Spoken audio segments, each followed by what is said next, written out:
It's time for our weekly Pokemon Pocket Meta Report. Let's go ahead and dive on into what people have been playing in our largest tournaments and which decks among those have been finding the most success. To kick things off with our starting metagame distribution, our largest Pokemon Pocket tournaments this week only had 4 archetypes that had an over 5% representation in our starting field.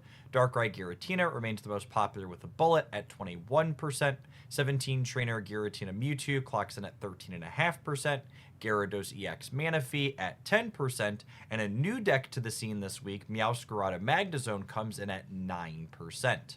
Looking at some week-over-week comparisons of our starting metagame distributions, we see some noteworthy trends. Darkrai Giratina increases its metagame share by a pretty significant margin, up 40% from last week's 15 starting. 17 Trainer Giratina and Gyarados Manaphy remained relatively stable, but the next 3 most played decks last week all saw pretty marked decreases in their meta share. Charizard losing 25%, Meowscarada Beedrill losing 33%, and Gallade having its starting metagame share get cut exactly in half. Moving along to our performance metrics, some of our shifts in starting metagame share start to make a little bit more sense. We once again have a week with nothing having a completely dominating performance. Darkrai, Giratina, and Gyarados had the strongest performances overall, both increasing their starting metagame share by about 40%, moving along to the top decks. 17 Trainer Giratina, despite increasing a meta share from last week, actually underperformed though, dropping off by 20% between these distributions. The new Meowscarada Magnezone deck, while performing a bit worse than Darkrai Giratina and Gyarados, still has positive gains overall, increasing from 9% of the starting field to 12% of the top performing deck lists this week. Our other 3 deck lists that fell off in popularity all had varying degrees of mediocrity and bad performance. The Meowscarada Beedrill deck gets absolutely slaughtered this week, decreasing its meta share between the starting and top decks by 88%.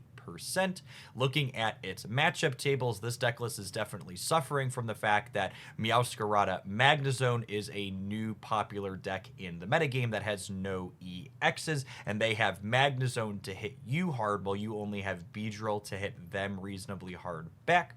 Gallade remains relatively neutral for the second week in a row, going from 3% of the starting to 3% of the top performing, and Charizard underperforms by a small margin again, leading me to wonder how much of this deck's popularity isn't simply related to the fact that it's an incredibly popular Pokemon in the franchise. The big story of our meta report this week is definitely the breakout Magnezone Meowscarada deck list, not only suddenly having a sizable metagame share, but also having a reasonable performance inside of it. This deck list is playing a whopping 12 Pokemon cards, the full 2 copies of each of its Stage 2 lines, which is a drastic departure from the 2, 3, and 4 Pokemon we've seen in a number of the successful deck lists in our current metagame. I think one of the big appeals of playing this deck is that you're all single knockout point Pokemon that get up to 140 HP on that Stage 2, meaning your opponents are regularly going to have to deal 400 plus points of damage in order to chunk through everything that you have going on. Meowscarada is a card that lines up very well into the EX heavy decks in the metagame, and then Magnezone does a good job of covering you in the non-EX matchup, since 110 damage in one shot clears out most non-EXs in the metagame in a single go. Looking at the matchup tables for Meowscarada Magnezone, it's very easy to see why this deck picked up in popularity and is finding success. It has very strong matchups against Giratina Darkrai, Charizard Moltres, and Gallade Hitmonlee.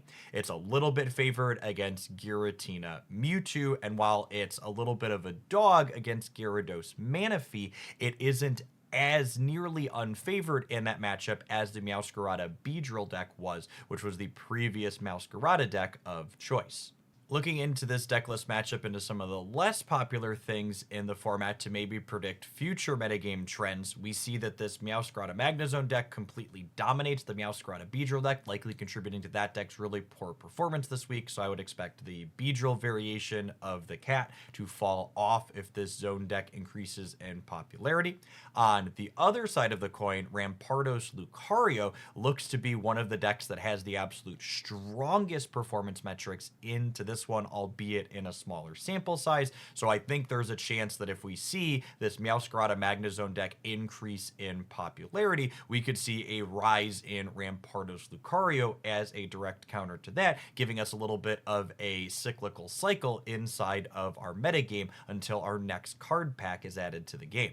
To give a quick update on our other popular decks this week, there aren't any major changes to call out, but in the case of Gyarados and Charizard, we see some interesting things occur in the top decks. In the case of Gyarados, we see Baby Articuno being played in some deck lists as opposed to Origin Form Palkia. The primary upside to this swap, I would wager, is the lower retreat cost that you're getting in exchange for the 20 health that you are losing. Being able to shuffle this Pokemon out of your lead spot to get mana fee up there has value in some of your matchups, I would wager.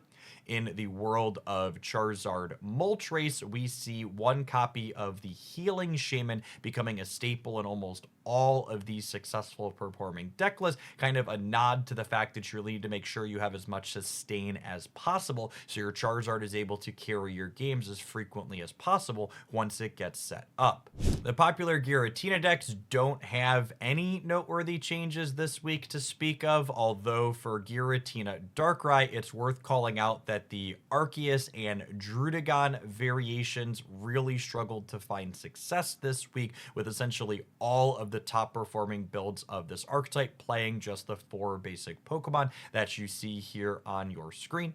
One question mark in my mind moving forward is, will this Giratina Mewtwo 17 trainer deck in particular continue to have staying power? It's lining up poorly in its matchup tables against both Darkrai Giratina and now this new addition of Meowscarada Magnezone to the metagame, so it feels like this archetype probably needs to adapt and change in some way, or likely get pushed out as other things increase in popularity. Finally, I like to call out some deck lists that don't have a meaningful starting metagame share as of yet, but they're putting up individual results for the second week in a row. Last week, I covered this Giratina Dragonite deck list in the new decks roundup, and it's something that I worked on as a brew right after the set dropped. It had a 6-1-1 finish in the Swiss rounds of the Ursi Day tournament again this week. I think from a pure theory perspective, this deck list is reasonably powerful. You have games where you stall with Druddigon and then Giratina cleans up on your own because it's a potent EX, but in the games where your stage 2 and your energy variants come together, you also go Druddigon into Dragonite that can win games on its own, and if that's not enough, you can go Druddigon into Dragonite into Giratina, making your opponent chunk through over 400 HP to win the game, and 2 different powerful attackers. While this deck list is definitely a little bit less consistent than the Giratina decks leaning on just basics, I think its power level is actually higher when your pieces come together. One question that always gets asked in the comments when I cover this deck list is, Jeff, why Dragonite over Wugtrio? And the answer is simply because Dragonite is a one-pointer. If you're playing a game where you go Druddigon into Wugtrio, your opponent wins the game after knocking out Druddigon and Wugtrio, while Dragonite is a one-pointer, meaning they're going to have to pick up 3 knockouts in order to get a game win off of you. Finally, Skarmory Magnezone seems really well positioned in our metagame, putting up strong tournament finishes for another week in a row, and what I would typically refer to as a pub stomper role in this format.